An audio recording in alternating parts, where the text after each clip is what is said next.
Stand by to fall in, Polk County. This is today's veteran.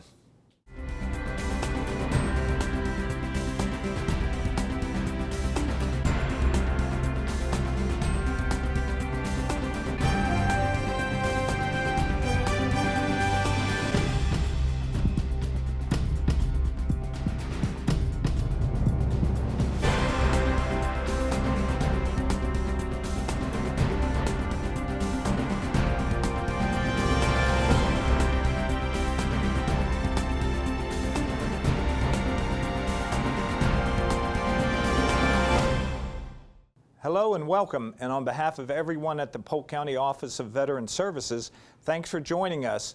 I'm your host, Tim Kirkhart. And I'm Brian Lacey, producer and show wrangler.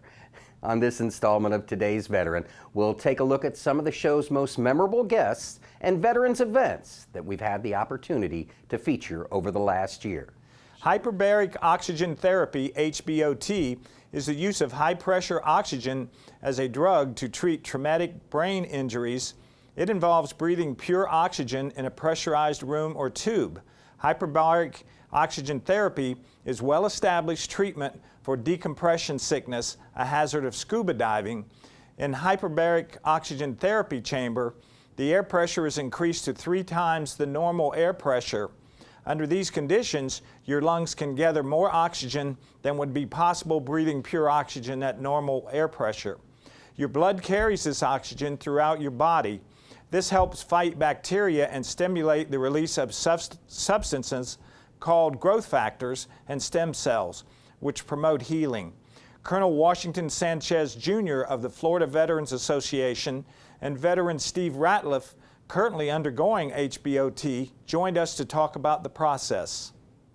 Being there, it was, well, on the M110, it is an extremely loud explosion once you do pull the lanyard and fire, and it does shake the ground around you. You don't necessarily have to be on the equipment for you to feel the vibration. I've been away from the gun as far as 15 to 20 feet away from it, and you still feel the vibration of the firing of the howitzer. And so you do believe that you sustained head injuries from the concussion, the percussion, yes, yeah, sir. the percussion. Yes, sir. I didn't realize until here recently, my body was going through a lot of changes. I was more aggressive in things and didn't know about the percussion damage. But after doing a little bit more research and stuff, yes, I'm a firm believer that the percussion from firing the M110 howitzer multiple times where the tube has come down past my head, and all the damage has been on the right side, so that would be the side that was facing when I would fire the gun, sir. What are some of the health problems that you were experiencing before you started the HBOT? Massive amounts of migraine headaches. I was having easily 28 headaches a month that would almost just keep me off my feet. Very, very intense headaches.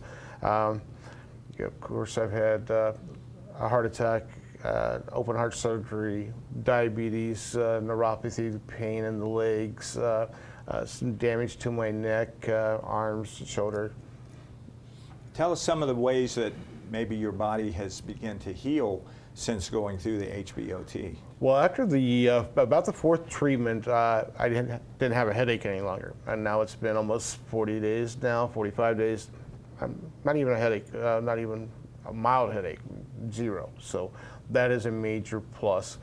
Some of the other benefits that has happened, my toes, I wasn't able to bend them on my own. I had to physically move them. I started, about the 4th treatment, I started receiving a lot of amount of pain in the toes of the extremity, which I haven't felt in almost 5 years. And I've been begin to be able to move them by myself. I have feeling now to the touch in my legs to where before I had no feeling. You take needles and stuff and stick, I wouldn't feel it, but I can feel that at this point in time. With my neck and stuff, with some of the treatment that Ray had helped me with, I wasn't able to look up at the ceiling, turn my head left or right. So there's a lot of benefits that has helped me. Do you think you were having suicidal thoughts before you started the treatment? Oh, it's not a think. I know I did. I attempted it a couple of different times. I was very depressed. I just didn't think life wanted me around, and I did things and tried to end it. But, you know, by the grace of God, I'm still here, and hopefully help other people that feel the same way that I felt. Just adding to that, if we were talking about the number of veterans that have committed suicide over the last few years, the 23 or so, if hyperbaric oxygen treatment could help save just 5 lives of those numbers, it would be tremendous. And this is what we're talking about. Give our veterans an opportunity to take a treatment that might help them with their traumatic brain injury as well as a PTSD condition. As producer of today's veteran, it has been my privilege to cover the events and tell the stories of the veterans making a difference in the Polk County community. For soldiers, sailors, airmen, and Marines that return from their service to this great country with disabilities, transition to civilian life can be difficult. The key to returning to a civilian lifestyle that could have physical restrictions for the disabled veteran is to realize their potential by focusing on their abilities rather than their disabilities. One such Polk County veteran is Edwin Quiros, an athlete determined to succeed in the transition from the battlefield to his own field of competition.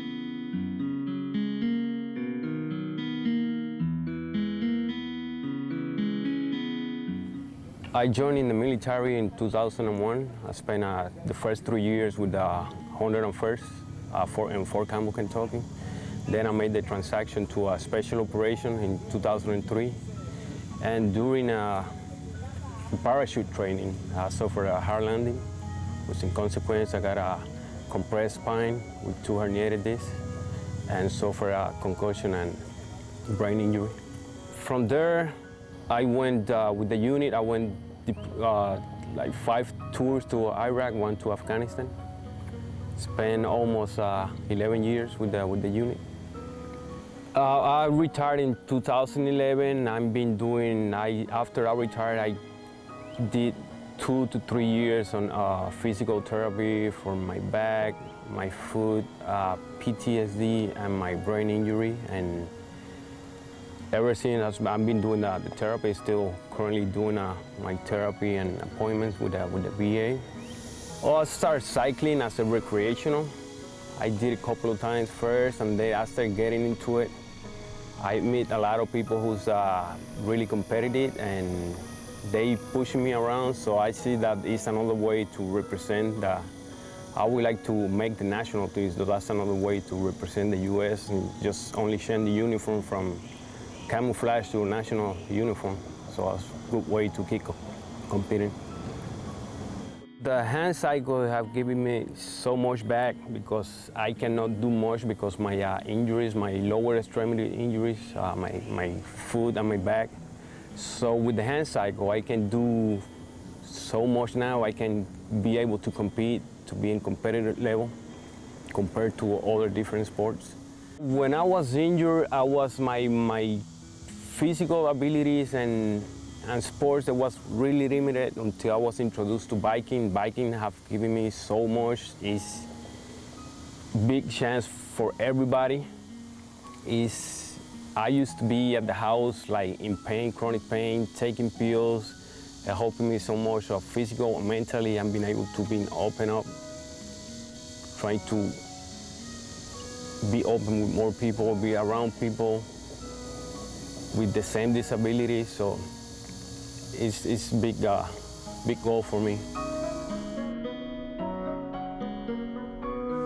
I enjoy biking because I do ride a lot with military buddies that have been with the same situation or even worse than me, and they pushing it. So if they can do it, I can do it.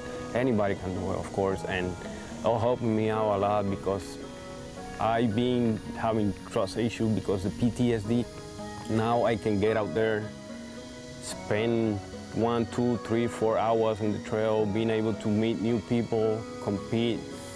For me, I started recreational, so I reached out to SOCOM, Special Operation Command, they loaned me a bike. I competed with them for the first time last year on the Water Games. I won a bronze medal. So of course I want to continue, but the cycling sport is really expensive. As of right now, I don't own the bike. The bike is around $5,500. And I've been trying to reach around for organization, non-profit, to see if I can get my own equipment, because I don't want to stop training because lack of equipment. Having my own bike will be the best thing that can happen to me as right now, because I know I'm going to be able to keep going and I don't have to worry about to stop anytime because I have to return equipment.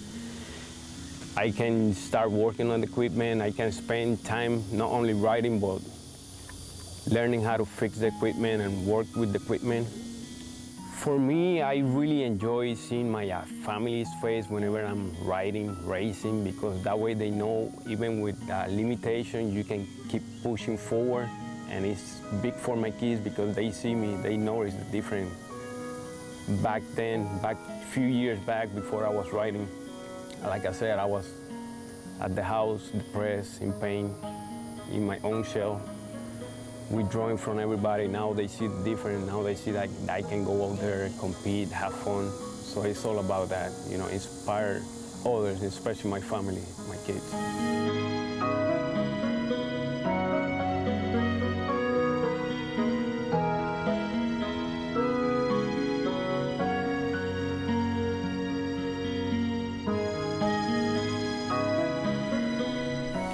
Well, we challenge everybody to go out there, even if you're not doing it at competitive level, at least in fun level. It's always something to do out there. It's not worth it to be in the shell.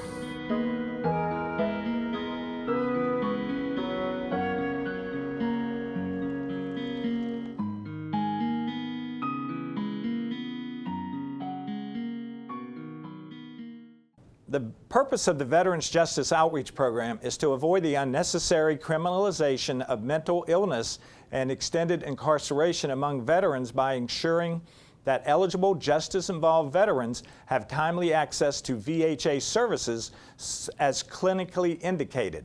Veterans Justice Outreach Specialists are responsible for direct outreach, assessment, and case management for justice-involved veterans in local courts and jails, and liaison with local justice system partners. Christy Whitford joined us to talk about the VJO program. We work with veterans that have any kind of involvement in the legal system. A lot of them are incarcerated. I would say most of the veterans we work with are incarcerated in the local jails. And our focus is on veterans that are, you know, looking at 6 months or less incarceration. But we also work with veterans that have any kind of criminal charges, you know, that are also out on probation or just, you know, anything any legal involvement that a veteran has where treatment could be helpful to them. Okay. So if a veteran is incarcerated, how would VA services be available to them? Okay, that's a great question. We actually get a list of incarcerated veterans weekly from the jail staff. They ask veterans at booking, they ask inmates at booking whether or not they've served in the military. And we get their names. And then a lot of what I do, I'm out at the jail a couple times a week at least, and a lot of what I do is find out if they're eligible for VA, if they've never enrolled. I'll do the enrollment right there in the jail, turn it in, get them eligible for services.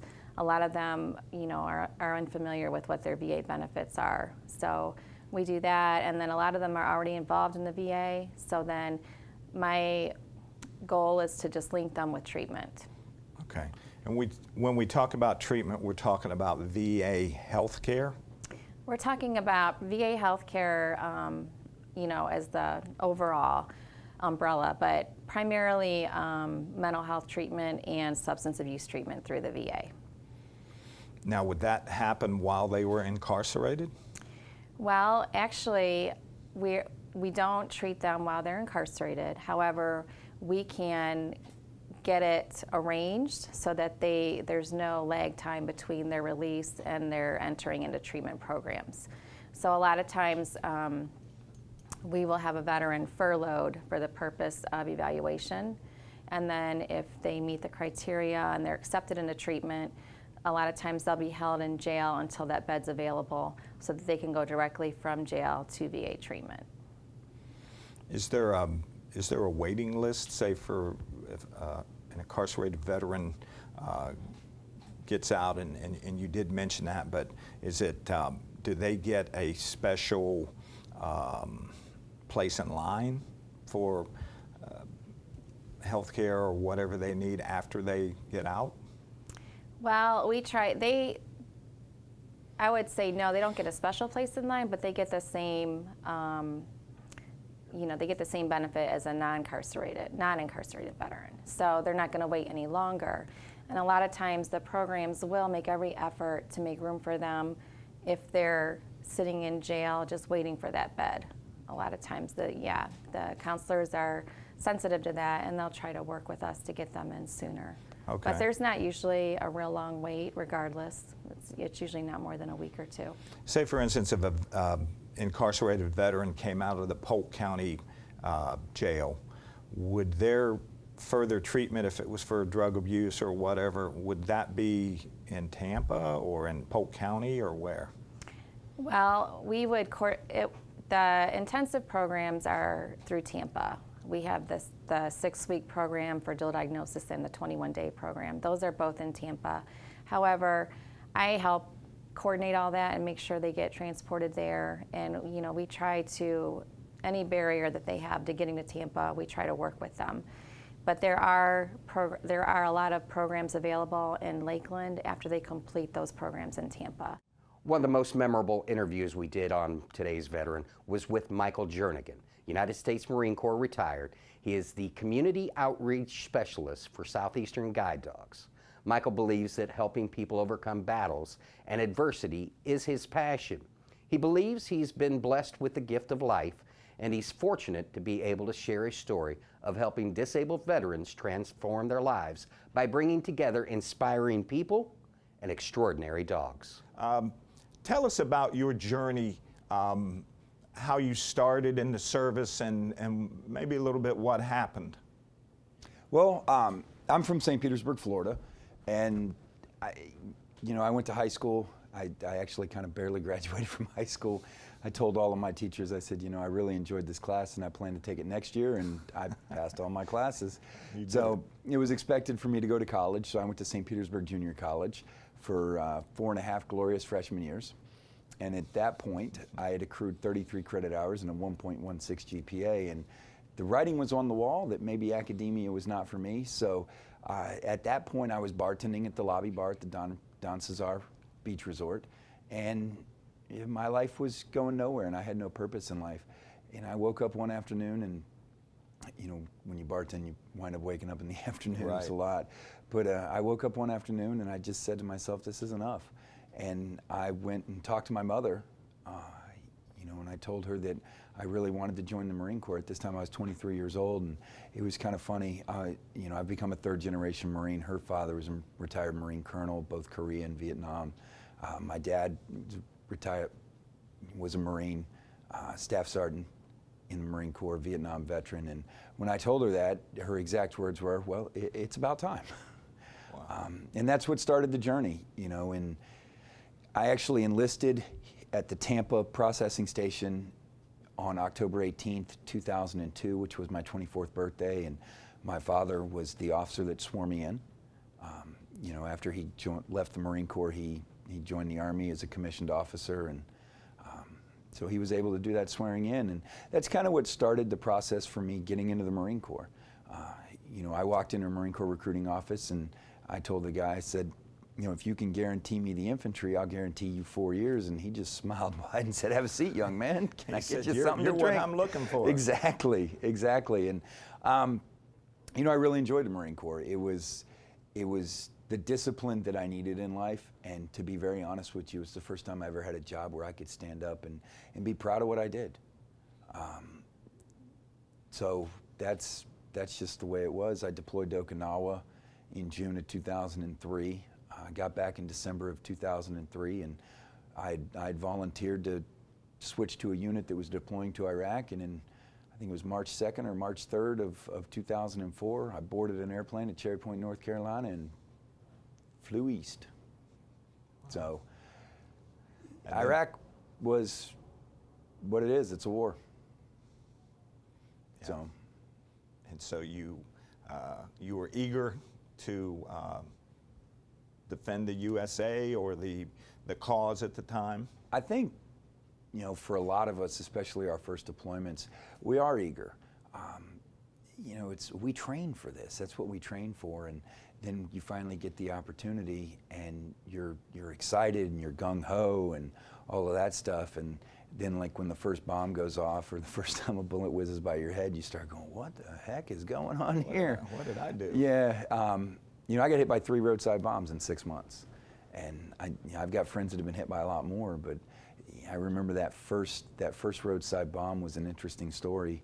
You know, we were doing an IED sweep and looking for everything unusual, and I see a piece of tumbleweed in the middle of the road, and I'm like, well, that's suspicious, but I'm busy looking for stuff unusual. Real stuff. So I took a few steps more, and I saw a blue blinking light in that bush, and I walked over to it and looked in the bush, and there was a number 10 cam with a cell phone taped to it, and I let out this blood-curdling scream and ran, and the thing detonated, and luckily nobody was wounded, but you know, I learned that stuff was real at that point. I learned that blue blinking lights in bushes in the middle of the road are highly suspicious, and I learned that if you scream like a girl, you will run faster. Yeah. You know, but for me, everything turned on August 22nd, 2004, and that's when I got hit by a roadside bomb in Mahmudiyah, Iraq. I was in the machine gun turret of a Humvee.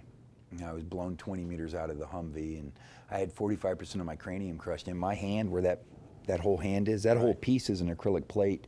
I had shrapnel go in my right eye, come out my left eye. I'm actually the first U.S. service member to lose both eyes in the global war on terror. I had a couple fingers taken off and reattached, my right hand fully reconstructed. I had my left knee reconstructed, fractured my patella, cut my femoral artery. You know, it was a blast. Yeah. Really and truly, it was a blast. It was a blast injury. And that started my road to recovery. The mission of Road Warrior Foundation is providing wounded, ill, and injured U.S. veterans memorable adventures that serve as one of the critical steps in their rehabilitative journey. Nate Cruz, an ambassador for the Road Warrior Foundation, shared his story about the foundation and their efforts to make a difference to veterans. Road Warrior Foundation is an organization is founded by veterans for veterans. We're a group of veterans have certain injuries, you know, like TBI, amputees, and we realize that, you know, after we get out of the service, there's no cohesion. Every veteran goes to their own place, and now you get to deal with new people that is out of the service. Well, during these adventures, we get a group of veterans, and we get them out for 8 days on a bike ride from Canada to Key West, and now they're back in that military environment, and they are living for 10 days with other guys that had similar or worse injuries than them, and empower them to continue on and move on in life with their new limitations. Is this, does it cost the veterans anything or what? No, this is free of cost for the veterans, and as well, me and the other partners on the organization, we do this totally free. We all have regular 8 to 5 jobs, and our free time, we do this for the veterans to enjoy 10 days, and everything will be provided from bikes, meals, hotels, and all the gear that we'll be wearing. How does it get funded? What's the deal, and what do people need to do to maybe help? So we rely on benevolent donations from, you know, regular citizens, and we are also partnering with BRP. They are the manufacturer of the Can-Am Spyders. They're the #1 sponsor. They provide one of the newest Can-Am F3s, and we are raffling this Can-Am for, this is $25. We're only selling 2,000 tickets, so the odds are very, very good. So in order for us to pay for all this, the cost of the ride, and if you're willing to help us, and you can go online, the raffle can be bought online on www.roadwarrior.org, or you can also follow us on Facebook and get information there. Now, how many of these rides have you had so far? We did it for the first time last year. We took 10 guys, and we rode from Canada to Tampa. So this year, we are Army guys, Air Force guys. We like to challenge ourselves. We're adding an extra leg. We're riding to Key West now. There's 10 guys going so far. We have selected the majority of them already. We have brain injuries. We got guys with PTSDs, guys that are both below and above the knee amputees, and we have one of our ladies rider. She is blind. She will be riding with a guide. Tell us about the vehicles. You mentioned them before. I'm not a motorcycle type guy, but tell us, what it means when you say a certain type of vehicle. Well, we selected Can-Am Spyder. Can-Am Spyder is a reverse three-wheeler. You got two wheels on the front, one on the back. These bikes, we are able to adapt and change the controls in order to have a guy that is missing a leg being able to shift or brake. So they're very easy to adapt, and we are, like I said, we partner with so many other organizations that are providing all this equipment for us to be able to have these soldiers riding and having the adventure for 10 days. The Military Order of the Purple Heart is composed of military men and women who receive the Purple Heart Medal for wounds suffered in combat. Chartered by Congress in 1958, their mission is to support all veterans and their families with a myriad of nationwide programs by chapters and national service officers. The Department of Florida is presently comprised of 26 active chapters with over 700 members. A recent meeting saw Polk County and the city of Lakeland playing host to the organization. The Military Order of the Purple Heart is a congressionally chartered organization comprised solely of combat wounded veterans. Our mission is to assist veterans and their families in need. One of the big things that happens with our organization is that combat wounded veterans, who generally don't talk with much of anybody, get together with each other, and we find a great deal of comfort and security knowing that we're in good company. One of the things that happens in the military is there are medals and ribbons awarded, the been there, done that's. Those of us that have served can look at those ribbons and medals, and we can pretty much instantaneously understand where people have been, what they've done.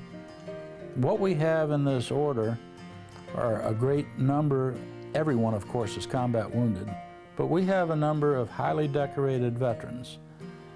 What I have in my hands is what we call a cover, a hat, and right over here are some ribbons. What's shown there is two silver stars, which is the third highest decoration this country awards, 3 Purple Hearts, and a number of others. We have a number of veterans that are very, very highly decorated. This particular vet was wounded in 3 separate wars. And again, we come together in a place to where these things can gently be discussed. We're happy with each other, and I'm very much honored to be in their company.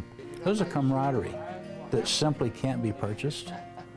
You can't go get it. It just is.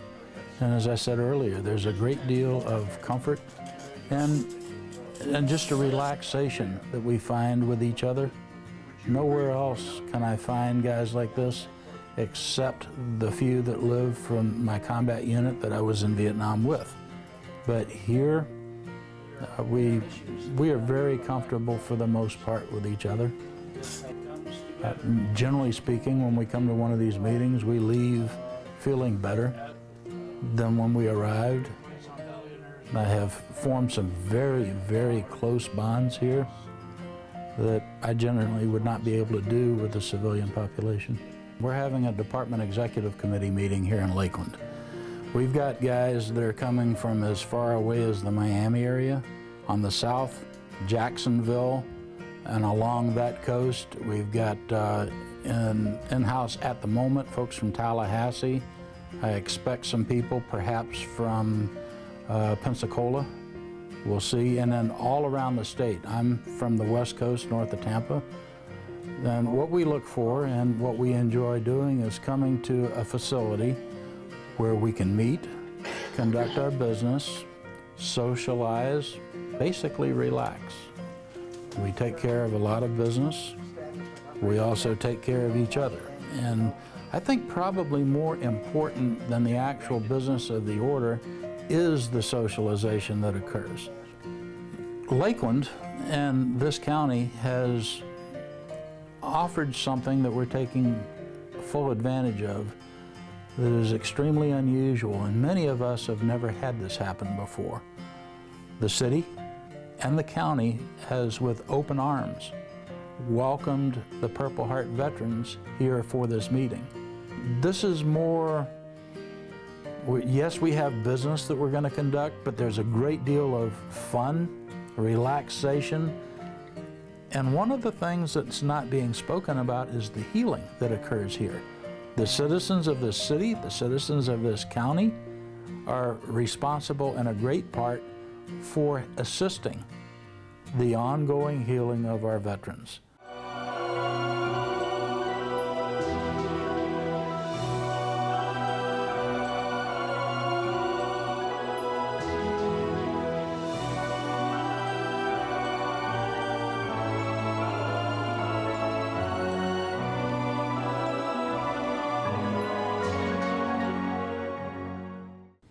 Dependency and indemnity compensation is a monthly benefit paid to eligible survivors of certain deceased veterans that include eligible survivors, monthly rates, additional allowances, and the application process. Dr. Yuli Cho, former medical director for the Florida Department of Health in Polk County, Major John Haynes from the Florida Veterans Foundation, and Mike Mason, also with the Florida Veterans Foundation, joined us to talk about DIC. Well, let's get right into this. Mike, what is a service-connected disability? Well, a service-connected disability is a physical or mental injury or illness that a veteran either incurred or aggravated during his active military service. Okay, Major, what would you say, you could tell us what DIC means? Dependency and indemnity compensation. It's a tax-free monetary benefit paid to eligible survivors of military service members who died in the line of duty, or it can be for eligible survivors of veterans whose death resulted from a service-related injury, wound, or condition, or a disease. Okay, Mike, tell us why you gentlemen are here today. Well, basically, Major Haynes and I had been going over some issues that we're coming across, and we'd been receiving a lot of surviving spouses that had come in where the veteran has passed away, and they were not receiving their DIC benefits. So we started to dig into it a little bit, and it just was not happening. In one case in particular, we had a lady that her husband had died 10 years before in another state, and she comes to us and she said she asked if there were any benefits back then for when her husband passed away, and she was told no. He died of natural causes. But as we got into it and we started to look at the history, her husband was actually service-connected for ischemic heart disease, which, he died of a heart attack, and they had it on the death certificate that he died of natural causes. So we contacted the doctor to see if he would change the death certificate. He says it was 10 years old, so we basically refused. So we took it another step and contacted a comp and pen doctor from James Haley that had previously worked at James Haley. And she wrote a letter that stating that the ischemic heart disease that this veteran was service-connected for was absolutely a contributing factor in this veteran's death. So what we did was we were able to argue a point, and they gave her an extra and a lenient decision, adding 1 more year of benefits to her. So she got back pay for like a year and a half of benefits. But you know, as Major Haynes and I, we were at the Veterans Service Council in Tallahassee, and we presented this, and they were very happy that she'd received her back pay. But the issue was that for 10 years, she had to get up every morning and make a decision whether to buy medication or food. And that's the issue we're trying to address here. Let's solve this problem. Let's do the best we can and work around it to get the problem solved and get our our surviving spouses the benefits that they're due. Okay, so you got involved with Major Haynes? Absolutely. Okay. And then in the lobby of our office, I presented the problem to Dr. Cho and enlisted his assistance. And Dr. Cho just happened to be one of the few other doctors that we're aware of that used to be a CNP examiner. So Dr. Cho understood exactly what we were talking about. So it's great having an asset like that right in our office. So Dr. Cho, it sounds like you have some VA experience behind you. As Mike mentioned, I did serve for a short period of time as a physician evaluator, a comp and pen physician. And I am intricately familiar with the process. Mike presented that this was a problem, and we wanted to come up with that solution. And it's all about collaboration, just getting together and trying to address this issue, and really preventing that example that Mike gave from ever happening again. So the Florida Department of Health, working with the Polk County Veterans Association, working with the Florida Veterans Foundation, as well as other key players, such as Lisa Mackel. She's the local Chief Deputy Register. As well as Ken Jones, who's the state registrar. We've got together, we've been on multiple calls to come up with campaigns and initiatives to address and educate the public on terms like service-connected conditions and DIC. For the past 6 years, residents of the area have gathered to walk in honor of those killed in action during Operation Iraqi Freedom and Operation Enduring Freedom. The walk is centered on Lake Hollingsworth in Lakeland. With a great turnout and incredible community partners, this year's event was another success with a message of veteran suicide prevention. Here's a look at the 6th annual Warrior Walk.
If anybody's wondering why the shirts are yellow this year, I've had about 15 people ask me this morning. Yellow is suicide prevention. It's the color for suicide prevention, and today we are focusing on the elephant in the room, the approximately 22 vets a day that take their life. Think about that number for a second, 22 vets a day. That's one vet almost every hour. This means since 9/11, there have been more than 107,000 military suicides. a number that is just under 16 times the amount of American troops killed in Iraq and Afghanistan. I recently spoke to a Vietnam vet who told me it took him 38 years to ask for help, that he suffered in silence for most of his adult life, and PTSD finally got to the point where he had to ask for help. His advice to those with PTSD is to talk to somebody now. Don't waste your life suffering. There are people out there who want to help. And I know that it's a topic that nobody wants to talk about and we don't want to think about, but it's happening almost every hour. My son served his country honorably as an infantryman in support of Operation Enduring Freedom in Afghanistan. He, unlike so many of his brothers, returned from combat. However, he did not return unwounded. He received a Purple Heart for his physical injuries, but that is not what killed him. You see, my son suffered from post-traumatic stress, which was a direct result of his combat experiences. My son suffered and struggled with depression, anxiety, anger, and guilt. This led him to isolating himself from his family and loved ones. He chose to die alone. My son was a man of honor. He had already sacrificed all of his adult life serving his country. And this is the part that really hurts. Knowing how he was hurting and being unable to reach him, to get him help, and to save him. It tears at a mother's soul. At the time of his return in 2007, there was far less emphasis and attention being paid to the silent killer called post-traumatic stress.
Joe Battle is the Medical Center Director of the James A. Haley Veterans Hospital and Clinics in Tampa, Florida, effective July 26, 2015. Activated in 1972, the James A. Haley Veterans Hospital provides a full range of patient care services with state-of-the-art technology as well as education and research. We sat down with him and this is what he had to say. Well, Joe Battle is a person who has been in the VA for over 32 years. I consider it a privilege to serve veterans and work for VA. And coming to Haley, for me, is a very special opportunity, since Haley is one of the larger facilities in the VA system, and being able to be the director here is an honor for me, and I consider it a privilege to serve the veterans. But personally, from Alabama originally, you might hear that in my accent a little bit. Married to the same lady for 35 years, 2 grown children. Been around the VA system. This is my 6th VA hospital in my travels around the country. But glad to be in Florida and happy to serve veterans. Great. We're glad to have you. We're glad to have you. And you've been here for how long now? A couple of months. Okay. Couple of months. Tell us what you, what have you seen in the last 2 months at James A. Haley? Well, I appreciate that. You know, one of the things I see is first, you know, we take care of around 90,000 veterans come through our doors every day. Also, we do active duty military, have a large mission with that, which is unlike many other VAs with the active duty. But I see a lot of people who are dedicated to serving veterans. I also see we have some wonderful spaces. Also see we have some things we can work on too. One of the things at the hospital that I have an interest in is our wards. When people come to the hospital for care, we still have a lot of multiple bed units, 4 bedrooms, 2 bedrooms. And I want to work toward getting private rooms for all our veterans when they come to the hospital. So that's a priority for me, to try to get a bed tower built there to replace the wards. A lot of our clinics around our catchment area need to be bigger to serve more veterans. So I'm very interested in trying to improve our clinics by making them bigger to allow for more care out in the community. So those are some of the things I've seen since I've been there. But overall, a really good hospital. Good.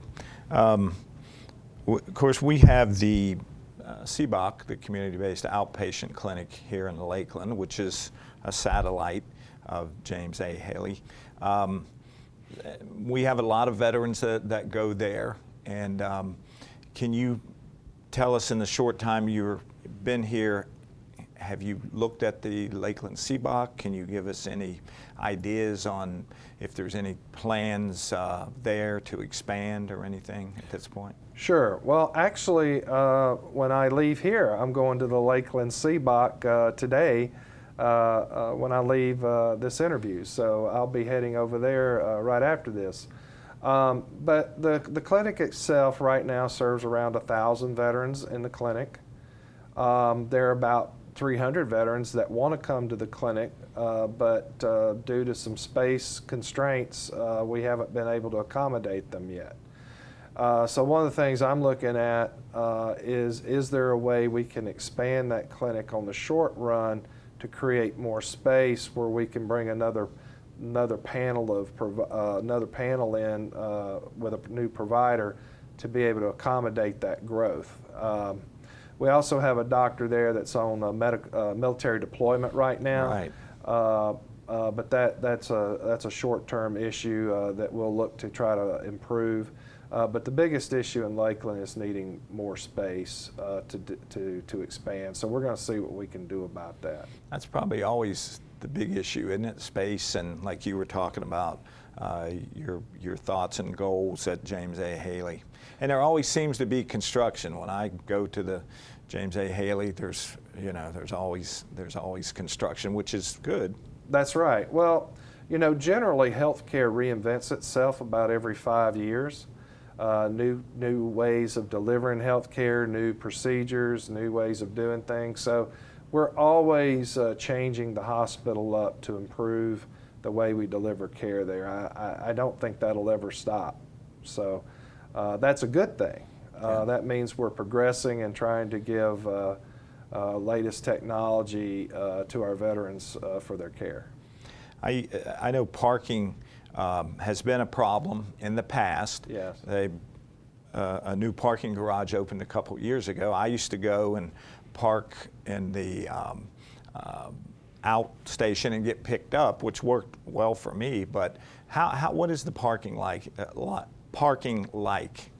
Well, it's a lot better than it was from years ago. This is my second time to work in Florida, so I had been to the hospital before, and I remember where people used to circle around the hospital all the time looking for a place. In the 2 months I've been here looking around, we don't have that issue anymore. I don't see people doing that. Plus, for folks that need extra help, we have valet parking for them and those sorts of things. So I'd have to say, from what I remember before to now, it's much improved. The Wounded Warrior Amputee Softball Team is a 501c3 charitable organization whose mission is to raise awareness, educate, and inspire the public about the strength and resiliency of our wounded warriors. The team was in town for a game against All-Stars from a recent tournament held in Polk County. Here's the sights and the sounds of the game.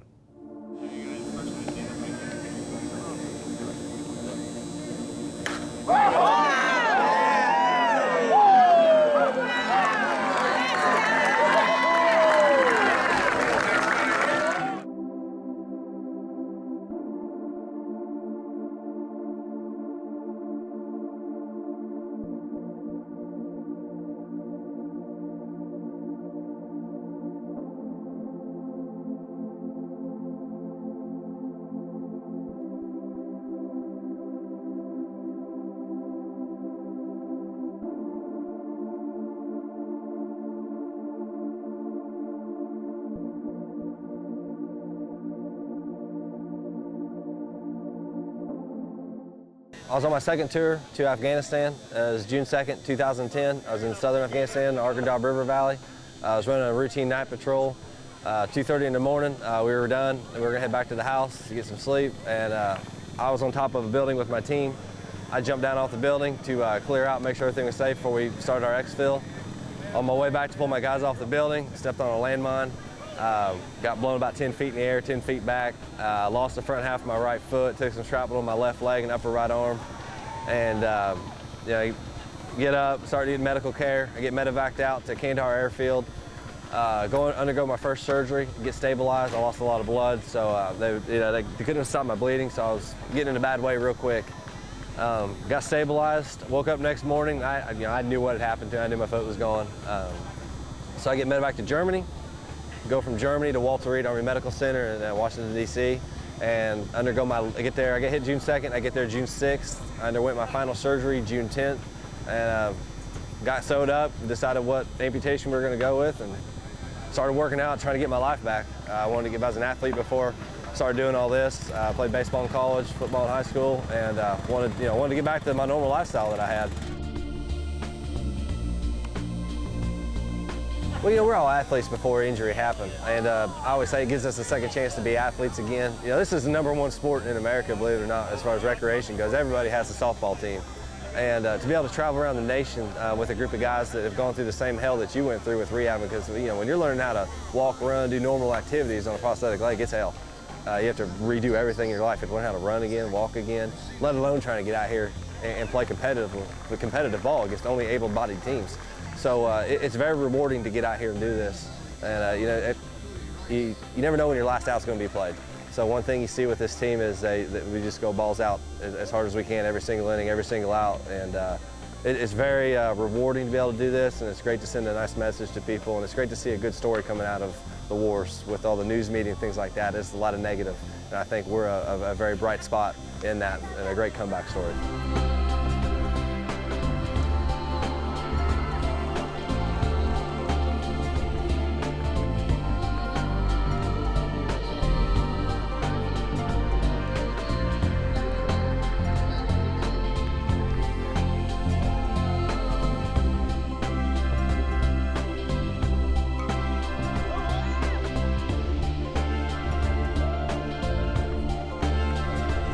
One of the greatest things that we do with this team is we're finally in a position to give back, is we do a Disabled Sports Kids Camp every year with 20 kids that are amputees as well, because there's a lot of kids out there that I was not aware of until I became one that are amputees. And so what we do is bring them in, we go to a different spot every year, bring 20 kids in, their families, and for a week we teach them how to play ball.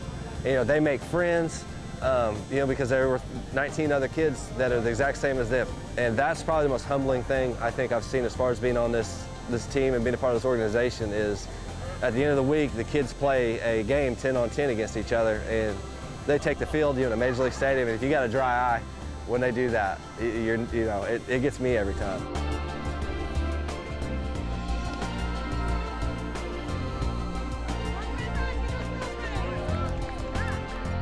And you know, we have the best fans in the nation. You know, we don't have a home field because we're all from all over the place. So wherever we go, we just kind of adopt the fans there, and you know, we always pack the seats. Everybody's just warm and welcoming to us, and I think it's a wonderful thing. It's very humbling to take the field and see the support that we get, and it makes you play hard. I will say it makes you play hard, and it puts things in perspective for you. We're lucky. There are a lot of our brothers and sisters that didn't make it home, that you know, had a similar accidents happen to us, and you know, they're in the ground, and you just live life as, you know, you get a second chance of life, and we got a second chance to be an athlete, so you take advantage of it every day. And to play ball is just amazing. It's my favorite thing in the world to do. I really do. I just love being out there, and I can speak for all the 10 guys you'll see tonight that they just love playing out here. And you know, you never think you're going to be able to do this again. You know, let alone, it's hard enough to play this thing on all your body parts, let alone come out here and play on a fake one. And to see what we can do is really something special. And I cherish every minute I'm out there. I really do. I absolutely eat, sleep, and breathe this sport.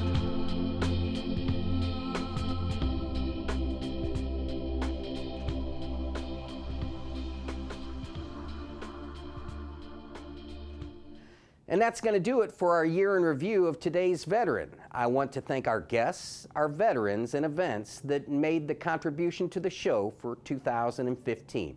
There are people behind the scenes here at PGTV that make today's veteran the show that it is. You only see them in the credits, but I want to thank Russ Daly, Yasmin Ali, and Mark Cuddy for their efforts behind the scenes. Now, if you know of a veteran or event that we can cover, feel free to contact us at pgtv@polk-county.net or give us a call at 863-534-5997. I want to thank you for joining us. Remember, for help and information regarding claims, benefits, and services available to veterans and their families, call the Polk County Veterans Service Office at 863-534-5220 or log on to the Polk County website at polk-county.net. I'm your host, Tim Kirkhart, and we'll see you next year.